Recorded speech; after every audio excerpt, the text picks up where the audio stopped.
guessing you found this, Joel. Because anyone else would have been electrocuted or blown up by one of my traps.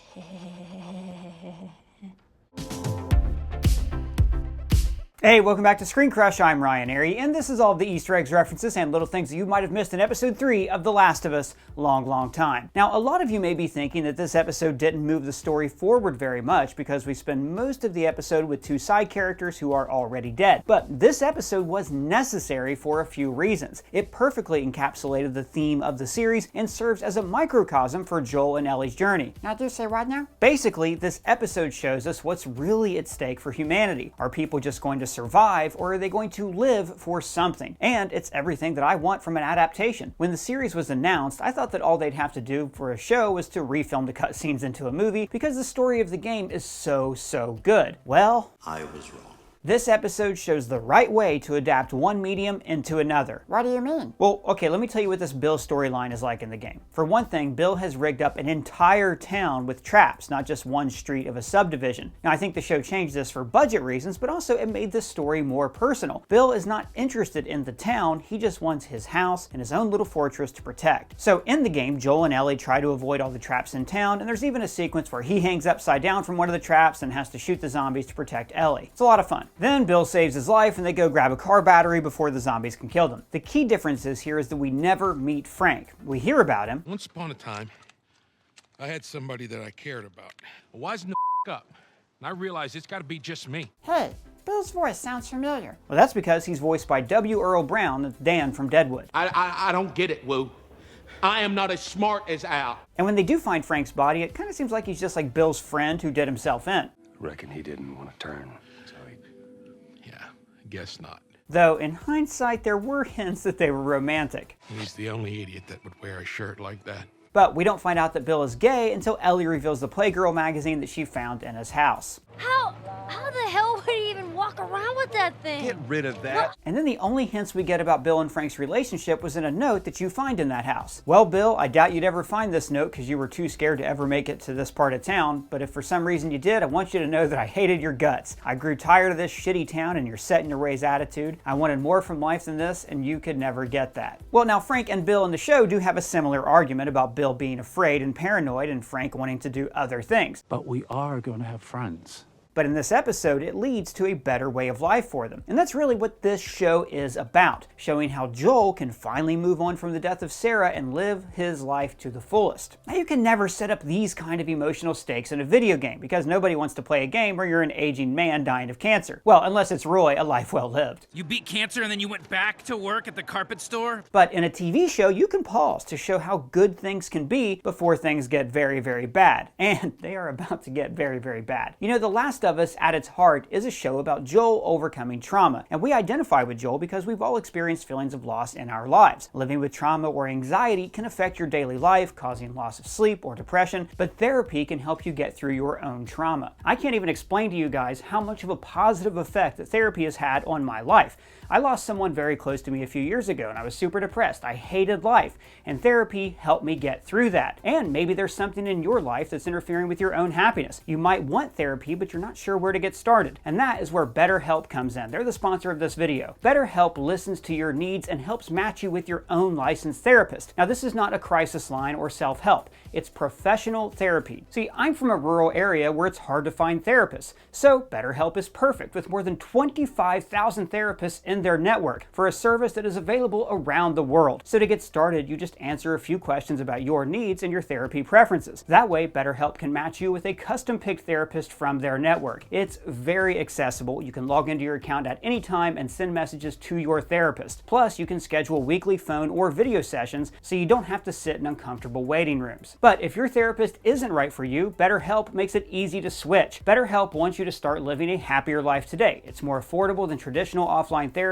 and financial aid is available. And we have a special offer for Screen Crush fans. Click the link in the description to get 10% off your first month at BetterHelp. That's HELP.com/ScreenCrush, or you can click this QR code. Now back to what I was saying. We begin in the present day with Joel washing his broken hand in a river. Remember, he fractured his hand when he beat a soldier to death because he was triggered by the memory of Sarah's death. So the pain in his hand is a constant reminder of the loss of Sarah. And the more he's reminded of her, the more he'll start to see that she is a lot like Ellie. After After washing his hand, he makes a small stack of stones, and this is called a cairn. Now, cairns are an ancient custom that some cultures use to mark safe passageways on trails, but mostly they're used as monuments or gravestones. Kind of like how the world's plowing competition placed cairns of peace in all the towns that hosted their competitions, like this one in Peebles, Ohio. But in this case, the cairn is a tribute to Tess, and this is another attribute to adapting the story into a show. In the game, you don't get a lot of time to mourn Tess. There's too many zombies to fight. But this episode very wisely takes away most of the zombie action and focuses on the human drama, which sets the stakes for the zombie action that's to come. Joel even says as much here. No infected? Not often, no. What are you looking out for? People. Now, it's a small detail, but he even throws Ellie some of Tess's old food, a small way for him to acknowledge that it's time for him to move on from his old partner. Now, this episode is not totally different from the game. Entire dialogue scenes are lifted from the original, such as, I've never been in the woods. Never walked in the woods. It's kind of cool. but they also added this great scene where Ellie stands up for herself. So don't blame me for something that isn't my fault. This shows Joel that Ellie is tough, but as we see in a bit, she still has a childlike way of looking at the world. For instance, the way she keeps asking for a weapon is also lifted from the games. You know, seeing as it's just the two of us, I was thinking I should No. I need a gun. No, you don't. And just like in the game, Ellie freaks out over an arcade game. She'd punch a hole through your stomach before kicking your head off. There's this one character named Melina who takes off her mask and she has monster teeth and then she swallows you whole and barfs out your bones. But actually, Ellie's 100% right about Melina. But she also has another move where she turns the opponent into a baby. Now, her turning into a monster is appropriate to mention for this show. Here, people turn into monsters and eat one another, just like Melina. Now, the game within the game is called The Turning, which was probably a metaphor for a zombie apocalypse. Ellie says that her friend told her about this game. Now, the friend is named Riley, and we're going to meet her in a future episode, so I don't want to give anything away just yet. I will say that her friendship with Riley is kind of a mirror to what happens to Bill in this episode, and in the American Dreams comic book, she and Riley do play arcade games in a mall. And of course, Ellie loving video games makes her more endearing to gamers. The supply station is also a new addition, but it's crucial for setting up the rest of the episode, and this was also a neat trick that this show pulled. Episodes 1 and 2 had these prologues that foreshadowed the theme of the entire episode, but this episode uses the present day for a kind of theme-setting prologue for events that happened in the past. Oh, how so? Well, the station is a safe house where Joel stashes his gear, including the automatic rifle that he's carrying, much like Bill's bunker where he stores his weapons. But Ellie's trip into the cellar is even more important. Notice how she's smart enough to not just jump into the trap door. She clocks an exit strategy with the trash can first. She goes down to look for supplies, which you do a lot of in the game. I mean, there's like a lot of looking for supplies and reading notes. Now, she does find tampons, which Joel likely would have overlooked because he's a guy. Then she sees this stalker that's helpless, crushed by bricks. So think about another character who's trapped in a basement in this episode, Bill. Bill hides in his bunker, detached from the outside world. Now, we've talked at length about how this show uses the cordyceps fungus as a metaphor for the loss of humanity, specifically the loss of Joel's humanity. Just as the fungus destroys the human mind, it also robs the human race of its soul, and that battle for goodness is told through Joel learning to love again after the loss of his daughter. But Bill is a bit of the reverse. He was already a closed-off person filled with hate, and the pandemic brought love into his life. This story shows us that it is possible to love after the world is gone, if you leave your heart open. So the stalker represents Bill. Ellie is curious about him because she's never seen an infected up close, and it will never not be creepy when we see the fungus growing under the skin. Ooh. But the fungus growing through the skin is visually similar to the plants growing through the ceiling upstairs. Both show a plant cracking through the surface of something man-made. So on their walk, Joel and Ellie see two important remnants of civilization, the airplane and the mass grave. One showed the heights that humanity could achieve, and the other shows how low we can sink. Moments like this, when they're written well, can reveal a lot about a character's outlook on life. When Joel thinks of airplanes, his memories are all terrible. Get shoved into a middle seat, pay $12 for a sandwich. You know, accurate descriptions of air travel. But for Ellie, this is magical. Dude, you got to go up in the sky. We see this attitude repeated later in the episode when she first enters a car. It's your first time in a car?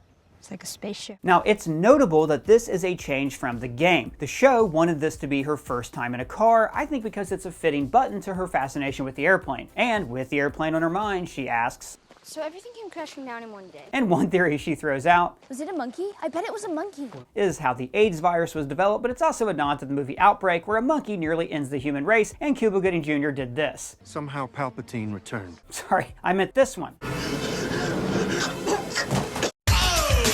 God, he deserved that Oscar. So Joel explains that it was a tainted food supply from flour, meaning that all the YouTuber fan theories were right, and well done to all of you heavy spoilers. Most zombie stories are metaphors for how human expansion will cause our deaths, and the same is kind of true here. Cordyceps mutated because of climate change, but also a globalized economy spread the tainted food everywhere in just days. Now, this was all hinted at in last episode's prologue, which also hinted at this episode's appearance of a mass grave. The last episode was about trying to contain the spread by using bombs or by Tess sacrificing herself. And here, Joel talks about how less than a week after the outbreak, the government was doing the same thing in small towns. Why not just leave him be? Dead people can't be infected. Then we get a close-up on bones and a baby blanket before cutting to this mother with her baby 20 years ago. Now, it is interesting that the flashback begins with a skeleton embracing the person she loves, but the final shot does not show us the men's skeleton. But I'll talk about that final shot later in the video. As the Fedra agents are rounding people up, they mark the cleared houses with a red X. Now, in the games in Pittsburgh, you do find a note saying there's supplies in the building with a red X on the door. I never found it the first time through, so I actually played the game a second time just to get to it. Man, the scene where the soldiers are loading people into the trucks is heartbreaking, especially how the soldiers are helping them with their luggage, even though they know they're just going to go execute them. Now, they're doing this so people won't panic. Fire drills do not exist to save people from fires. They just save people from trampling. God, that's heavy. Okay, so then we see Bill in his bunker, and he is a direct parallel to the infected person who is also trapped underground. Except for Bill, he is trapped by his hatred and paranoia. Notice how at first we don't see his full face, only shadows, silhouettes, and parts of him. This is showing that Bill conceals himself from the real world, both literally and emotionally. He also has an obscured view of the outside. He's forced to see the world through monitors because of his paranoia, and one camera is even obscured by an American flag, showing how his ideology has further driven him away from people, and almost drives him away from Frank.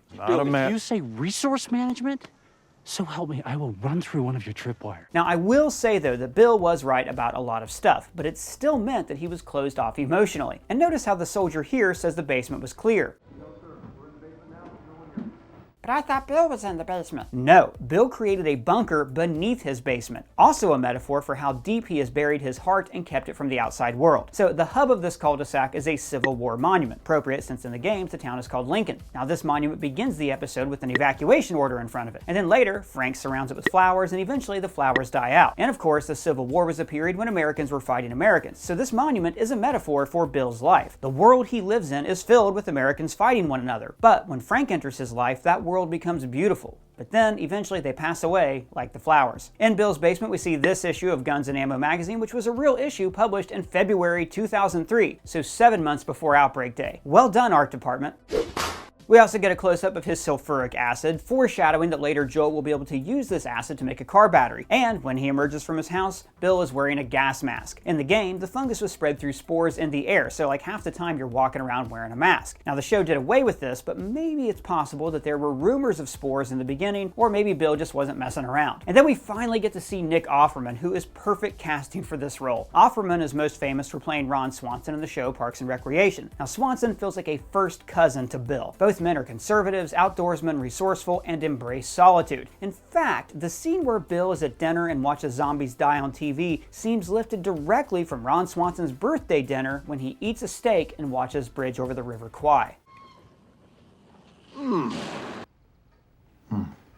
Now, when we do finally see Bill unmasked, I loved the pure joy on his face. Like he says in his note, he's always hated people, and he has literally been prepping for this day for years. Now, he knows exactly what he wants to do. Right away, knows he's got to steal his neighbor's boat to go get supplies, and it's all set to the song I'm Coming Home by Fleetwood Mac. Now, this is a great choice because it's got this kind of nasty blues guitar riff, which just adds to the idea that this is just some old regular redneck. The lyrics say, I'm not going to leave anymore, because Bill is preparing to stay in his home forever, and you know it won't be long, foreshadowing the anthem of this episode, Linda Ronstadt's Long, Long Time. I loved all the little details here, like when he fuels up his drums, he gets that real good grade, that 91 stuff that nobody ever buys. Now, when the power goes out, he rams the gate of the power station, one of many gates and barriers that get broken down in this episode, both literal barriers and also metaphorical ones. And actually, part of the fungus in the opening credits even looks like the barbed wire that is around his compound. So he breaks in to turn on the emergency supply of natural gas. Now, since he's the only person using the gas, this supply should last him for years. Hey, why does he hit a generator with a hammer? Is he mad at it? No. When an engine's not used for a while, it can get rusted, so hitting it with a hammer is a quick way to loosen the corrosion and preserve contact points. How do you know all that? Buddy, when the mess comes down, I'm the guy you want to ride with. High five. So 4 years go by when Bill meets Frank. Now this flashback begins with Bill listening to the song In the White Room by Cream. And the song actually has a few different meanings. The song is about solitude and loneliness, and the lyrics go, I'll wait in this place where the sun never shines. Where the shadows run from themselves. Yeah, that's the one. Very good. So the narrator of the song is waiting for somebody to arrive on a train that he knows will never come. This song reflects Bill's state of mind at this time. He is lonely, trapped in a room of shadows, but he thinks that no one's ever going to arrive. Now this song came out in 1968, and remember the code that Bill and Frank used with Tess and Joel? 60s song, they don't have anything new. 70s, they got new stuff. What's 80s? The 60s means no stock. Just like here, Bill is all alone. And his flag here, Don't Tread on Me, was the first flag of the rebelling colonies back in the 1700s. But today, it's been embraced by libertarians and alt-right groups. It's an expression that you don't want interference in your life, and the divided snake means that we're all better off by ourselves, and not under a single system of control. It's easy to see these political leanings as a metaphor for how Bill is living his life. And then Frank arrives, also trapped in a hole, a room filled with shadows. So holes are a metaphor for loneliness. Yes, very good. Right away, we get the impression that Frank is not a threat. He can't even lie about having a weapon. I thought about lying for some reason, but the reason didn't come. He's very clean and soft because he spent 4 years in the Baltimore QZ before it fell. Now inside the house, we get to see a bit more of the furniture and decor, but now through Frank's eyes. He brushes his finger across a layer of dust. Now this is telling us that Bill is interested in protecting his house, but not in enjoying it. He doesn't try to make his home beautiful. Their first meal together is a bit tense, right? I mean, because this is The Last of Us, we're expecting Frank to maybe try to kill Bill, or for Bill to kidnap Frank or something. So the audience and Bill are both feeling paranoid and guarded. But Frank never feels that way. He takes one look at Bill and he recognizes the kindness in his eyes. This is also reflected in the ways he starts to show love, like how he rotates the plate for presentation or presents the label of the bottle of wine. Remember, he also repeats these actions for their last meal together. And then Frank says, a man who knows to pair rabbit with a Beaujolais. I mean, all right, I would have gone with a Pinot Noir or a ripe Bordeaux, but if we're going to favor a varietal from the Gamay grape, fine, have it your way. Then Bill says, I know I don't seem like the type. And Frank immediately sees Bill for the person he is, not the facade that he's been showing the world. No, you do. The best scene in the entire episode is the piano scene. It is filled with subtext that speaks volumes about Bill without having to give a detailed backstory. First of all, the piano is dusty and neglected. Bill loves listening to music, but playing it is a personal expression that he rarely allows himself. Frank goes through the sheet music and says, Look, these aren't yours. Because he is able to sense the tenderness in Bill. And he replies, My mother's. And this line is when you really begin to understand Bill. He lives in his childhood home, his mother's home, surrounded by his mother's things. He never married because he's a closeted gay man. He probably felt like he could never tell his mother the truth about himself. So instead, he buried who he was in a bunker under the house, and also buried the truth under all the other sheet music. And Frank immediately senses this. This is you. Now the way Frank plays the piano is full tilt, very passionate.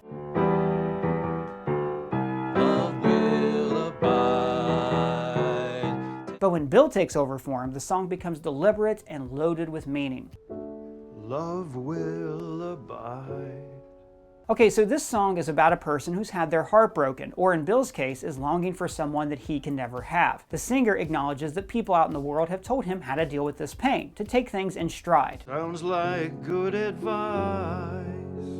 People tell the singer that time will wash away the wounds of love, but the singer doesn't know what that means. On everything I know to try and make you mine. And this next line is heartbreaking when he acknowledges that he will have to live with the pain of love for his entire life. Wanna love you for a long, long time.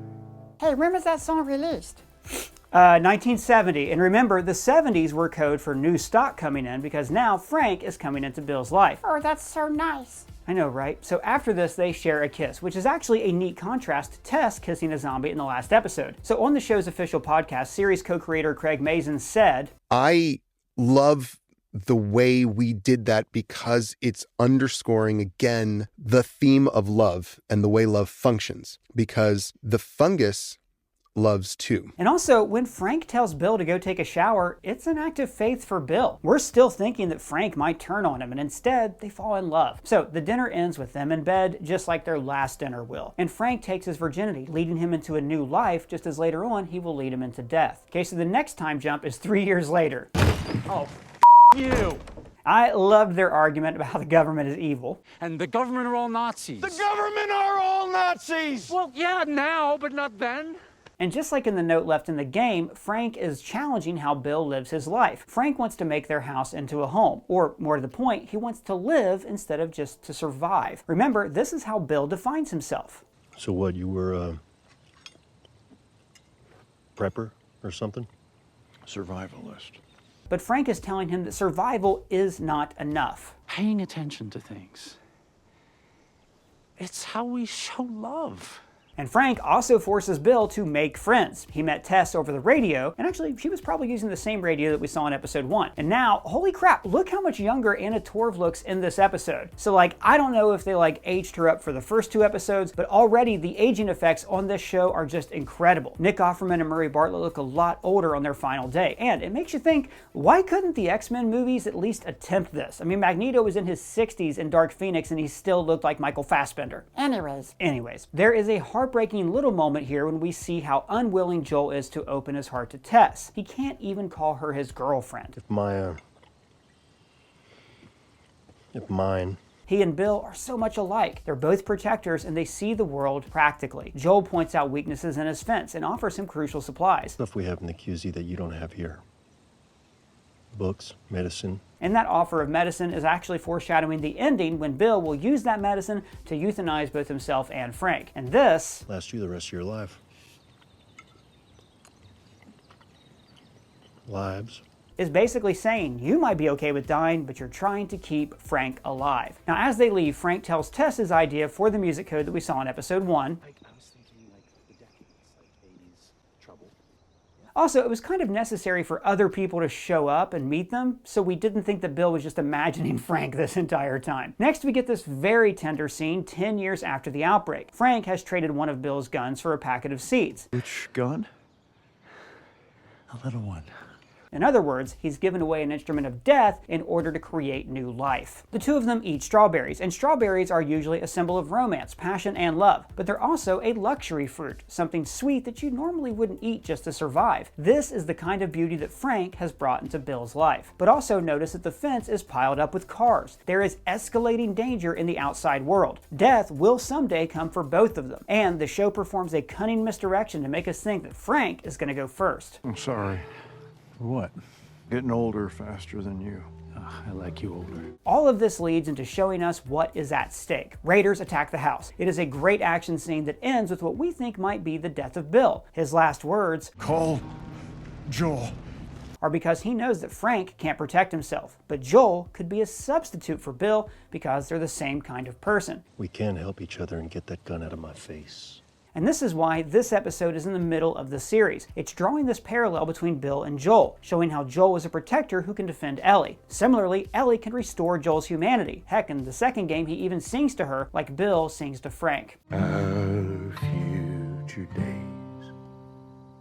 days of you and me. Next, we come to their last days, finally catching up to 2023. Frank, it's implied, has cancer and he's dying. He can't walk and has limited use of his limbs, but he's still trying to paint, to bring something beautiful into the world. His first words are asking Bill to bring him in from the cold, foreshadowing that soon he'll ask Bill to kill him. It's getting cold. Okay. Let me bring it inside.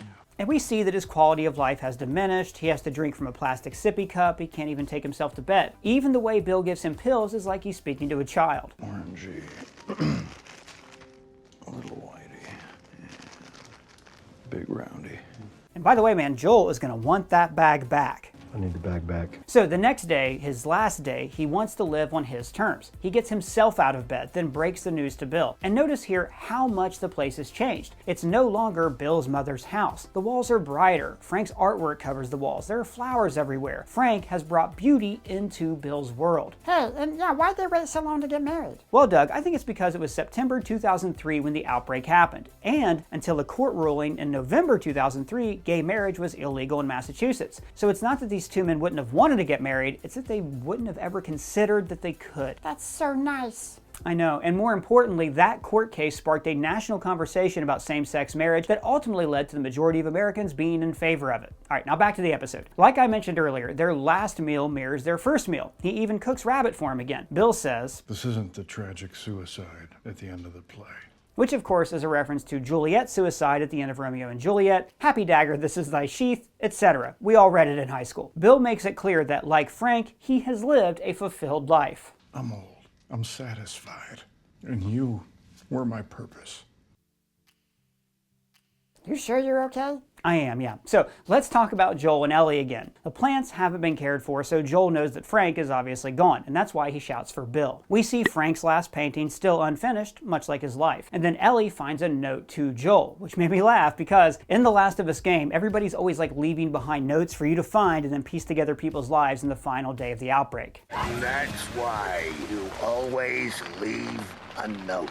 But this particular note has one line that's going to resonate for the entire series, and especially with the game's ending. I used to hate the world, and I was happy when everyone died.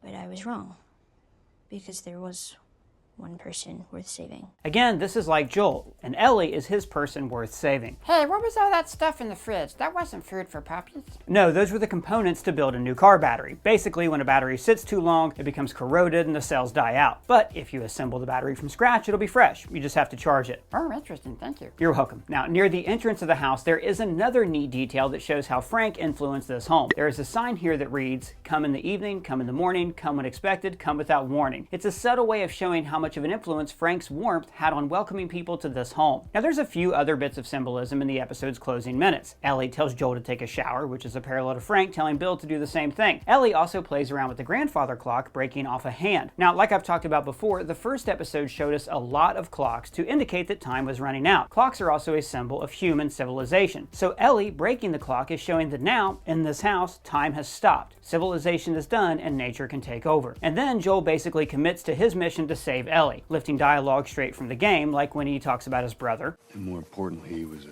firefly. My guess is he knows where some of them are out there. Maybe they can get you to wherever this lab is. And the deal that he makes with Ellie. Rule 1, you don't bring up Tess, ever. Matter of fact, we just keep our histories to ourselves. Rule 2, you don't tell anyone about your condition. They think you're crazy, they'll try to kill you. Rule 3. You do what I say, when I say it.